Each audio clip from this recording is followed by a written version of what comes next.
Gusti Allah iku adil kok tidak ora sayang karo Dami lho Pak Bu. Lah adil iku wong ngedum kok ana sing ngono ana sing ngene.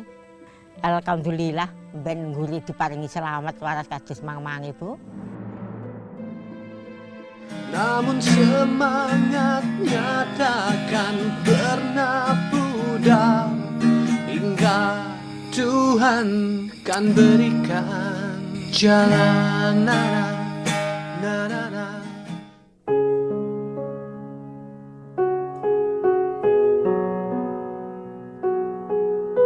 Malangnya episode kehidupan yang mengiris hati ini seolah tak mau beranjak dari kehidupannya. Di usia yang sudah menginjak 70-an tahun, Dami masih harus bekerja. Berjuang demi hidupnya dan anak perempuannya yang mengalami gangguan jiwa. Gangguan kejiwaan dialami Sumini sejak 7 tahun yang lalu, usai mengalami keguguran di bulan ke-6 masa kehamilannya. Diperparah lagi saat sang suami tercinta justru pergi meninggalkannya. Maka tinggallah Sumini yang sudah berumur 38 tahun ini dengan ibunya, Dami, yang membanting tulang untuk menghidupi dirinya.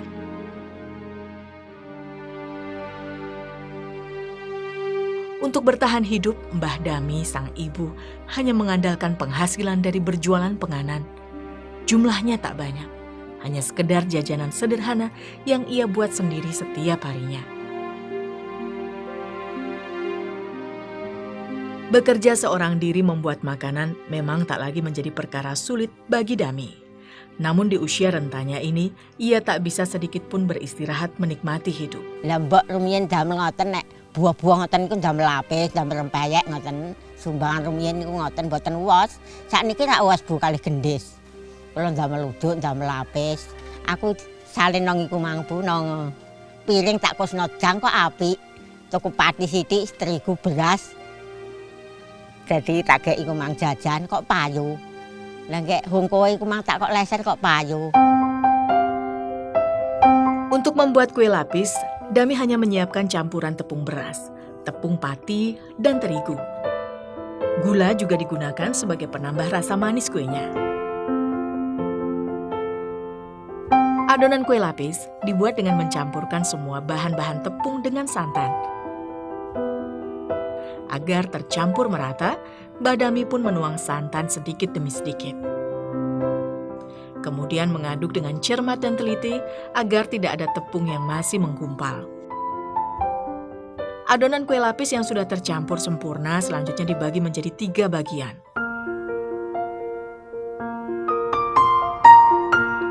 Dan Mbah Dami pun segera memberikan pewarna makanan yang berbeda pada ketiga adonan kuenya. Merah muda, hijau, dan netral atau polos. Ketiga warna inilah yang biasanya menjadi corak yang digunakan oleh Mbah Dami atas kue lapis buatannya. Kue lapis dimasak dengan cara dikukus, dan biasanya Mbah Dami menggunakan wadah kecil yang sudah diolesi minyak sebagai media pengukus sekaligus cetakan kue lapis. Setelah peralatan siap, adonan pertama dituang ke dalam wadah. Mbah Dami tahu persis berapa banyak adonan yang dituang untuk menghasilkan ketebalan yang diinginkan. Jika satu warna pada lapisan pertama sudah mengeras, barulah adonan dengan warna berikutnya bisa dituangkan.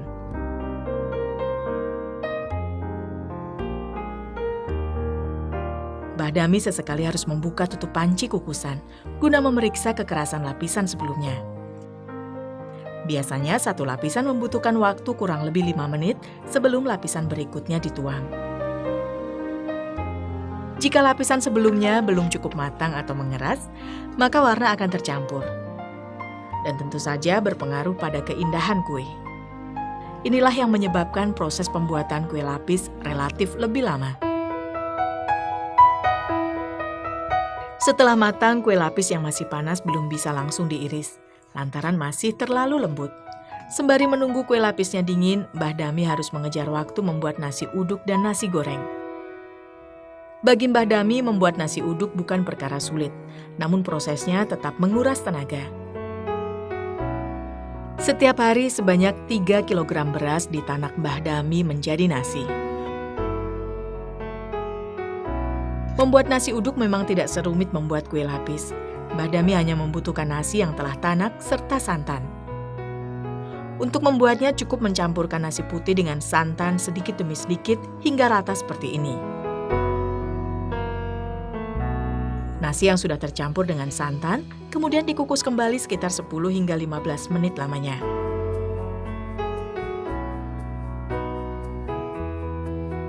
Untuk nasi goreng, biasanya Mbah Dami tidak membuatnya terlalu banyak, hanya setengah dari jumlah nasi uduk saja. Bumbu-bumbu dapur sederhana seperti bawang merah, bawang putih, cabai, garam, dan penyedap menjadi bahan utama bumbu nasi gorengnya.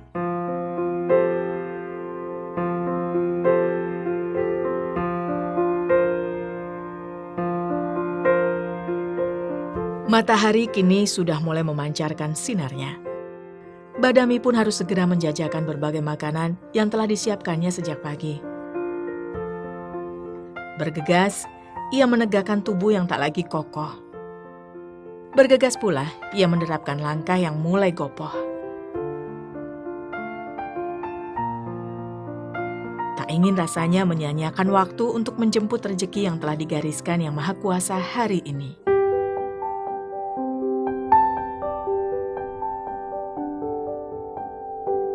"25 tahun sudah, sekolah dasar ini menjadi tumpuan harapan Mbah Darmi. Disinilah ia menjajakan dagangannya, mencari peruntungan lewat tangan-tangan kecil anak sekolah di saat jam istirahat berlangsung. Meski puluhan tahun berdagang di sini, tak serta-merta membuat kondisi Mbah Dami menjadi lebih baik dibanding pedagang lainnya. Justru ialah satu-satunya pedagang yang tidak memiliki tempat jualan yang layak. Dagangannya hanya digelar di tanah beralaskan karung bekas saja. Meski begitu, Dami merasa bersyukur lantaran telah diizinkan berdagang oleh pihak sekolah. Pak, kula badhe sadean teng mriki. Ya oleh wae karo momong. Ngoten rumiyin. Nang ngarep kene lho yo gen ditukoni wong nang ngarep Pak Judi ngoten.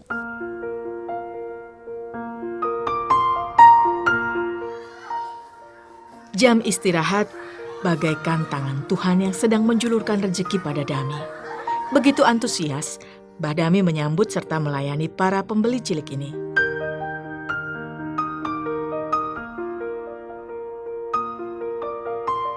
Dami menjual jajanannya dengan harga yang relatif murah. Kue lapisnya bisa diperoleh dengan harga Rp500 per potong, sedangkan nasi uduk dan nasi goreng diberi harga Rp1.000 per bungkus. Susah, Dok. Mangatus. Meski banyak yang menyukai jajanan buatan Mbah Dami, dagangannya tidak selalu habis. Bahkan tidak jarang, pedagang lainnya lebih banyak diminati pembeli. Ya, jajanan kemasan ataupun mainan modern selalu menjadi primadona bagi anak-anak dibanding jajanan makanan seperti Mbah Dami. Akan tetapi Mbah Dami tidak pernah mengeluh. Berapapun uang yang didapatkannya, ia selalu berusaha bersyukur. Alhamdulillah, kadang-kadang di tesih, kadang-kadang di telas, tas sekolah mlebu yo entek 10.000 lah 15. Ndak oleh kena tuku beras setengah kilo. Rezekine wong dhewe kok rezeki to ngamplek awake dhewe mbah le maringi kono aku. Kula ngoten.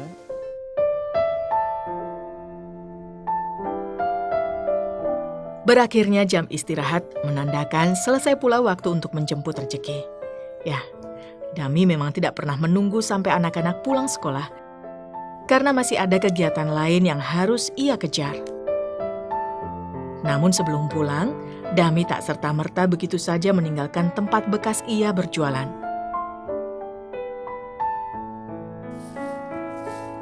Sebagai wujud terima kasih atas perizinan yang diberikan pihak sekolah, ia harus membersihkan terlebih dulu tempatnya berdagang. Badhe dodol nyapu ngoten mawon. Nyaponi sing resik.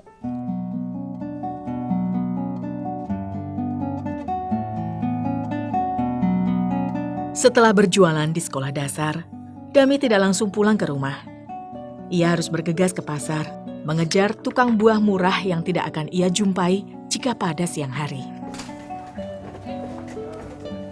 Cilik-cilik ae, Nduk. Ya, Dami harus memanfaatkan berbagai peluang untuk menambah rezeki.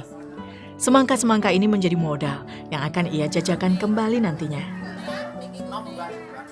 Dengan cermat, Mbah Dami memilih semangka yang akan dijualnya. Ini berapa, Nduk? Niku sekawan ewunan. Alah, Mboten sengaken. iki lho. Papat iki piro? Tinggal apa gede-gede. Berulang kali si Mbah menanyakan harga agar bisa mendapatkan buah semangka dengan harga murah namun dengan kualitas yang lebih baik. Aku poso kok tengah-tengah iki apa? Tak nggo jajan apa? Kula-kulaan ning ngene cah niku tebasan doyo teng peken. Diteri rong bocok kok telas. Bodo seneng iku mergo aku anggere milih ku tuwi-tuwi, anggere dikepruk do kuning, do abung, seneng, Bu. Dosek lagi ne yo. Ya tak dono sik nek dadi dhuwit tak wehna ya.